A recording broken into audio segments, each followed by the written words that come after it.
Hey guys, so this video is going to be a little different. It's going to be a lot more serious than my normal videos.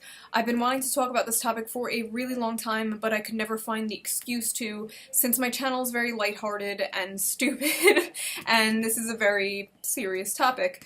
Now that I'm about to hit 400,000 subscribers, I think this is the perfect time. I have a large audience and I have more of a reach.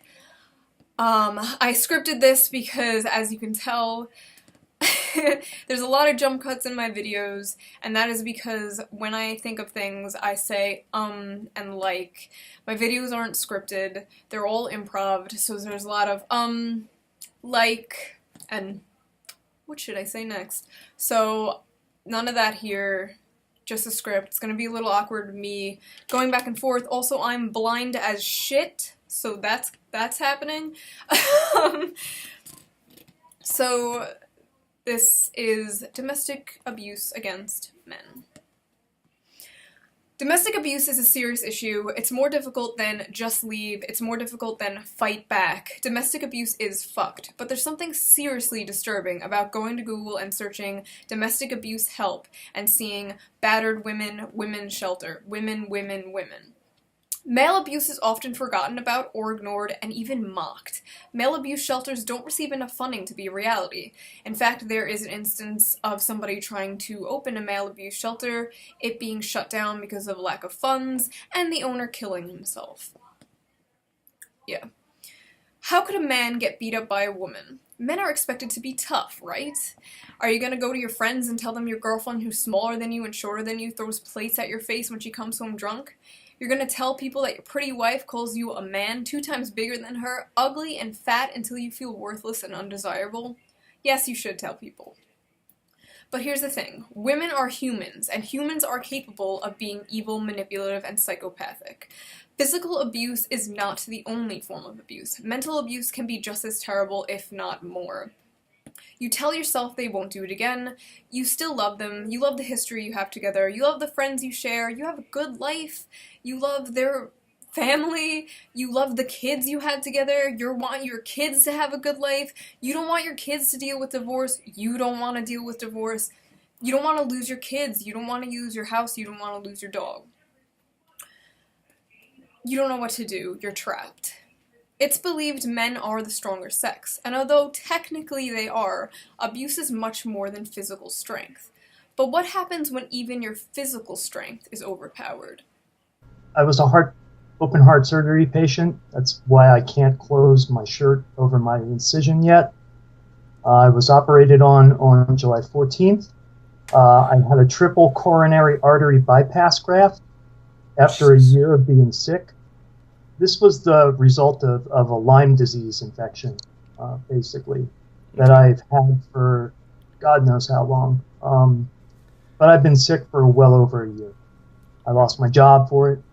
My relationship with my wife culminated in a very ugly situation not too long ago. When she was driving me home from the hospital, okay, I was weak as a kitten, and I was in the back seat of the car. And she started screaming at me. Well, not literally screaming, but definitely shouting. She raised her voice. And she said that I was yelling at her and throwing things at her. And she started giving me what the Philly cops call a nickel ride. And that's what they did to Freddie Gray in Baltimore. Yeah. You know, they put him in the back of a van and they drove like hell, slamming on the brakes and veering from side to side so that he was thrown around.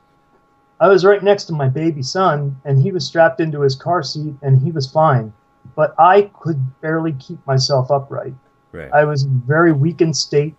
I had fresh incisions, and just being thrown against the seatbelt and the side of the car caused me damage. My incisions started to bleed. She tells me that she's going to leave me, and she's taking the baby and going to Oregon. And, you know, maybe I shouldn't have said anything, but I told her, you know, if you do that without a custody agreement, I'm going to call the cops. And then she just shut up, and I just saw her glaring at me in the rearview mirror. And she came in while I was asleep, basically planted a small amount of drugs in the house and left and called the police. and got an emergency protection from abuse order against me, although I had not abused her in any way. And she skipped town with my baby. Now, she's not the mother of my 8-year-old, so she couldn't do anything about that, I thought. But she had the police call my 8-year-old's mother and say that I had been arrested for drugs. So Fuck. my 8-year-old's mother is now refusing to let me have the child, even though we split him 50-50 according to a court-gendered custody order. So really, she's breaking the law. I would be well within my rights just to call the police and have her arrested. But that's... I don't want my 8-year-old to see his mom taken away in handcuffs. Right. He loves his mom. You know, he needs her just as much as he needs me. Yeah. Why would I do that to her? Why would I do that to him? And while I was staying at my dad's house, because the police trashed the house and I was forbidden to enter it, she gave my dog away. So today I found out that I've got nobody. My entire family is gone. I've been taking up collections through a GoFundMe. I collected enough so far to pay my bills for this month. It's not enough to get a lawyer. It's not enough to get my child back from Oregon. It's not enough to get a lawyer and get my child back. You know, I did. You know, when somebody's crazy all the time on you, it becomes second nature and it starts to seem normal. That's the excuse of the abused. Please click the link to see the full interview done by my good friend Jeff Holiday. Check out all the links down below for more details about the story. This video is a formal invitation inviting you to come to a very special live stream charity event to raise money for Charles and raise awareness for male victims everywhere. Although we may be a bunch of shitposting idiots on the internet, we have power in numbers. So I'll see you guys there.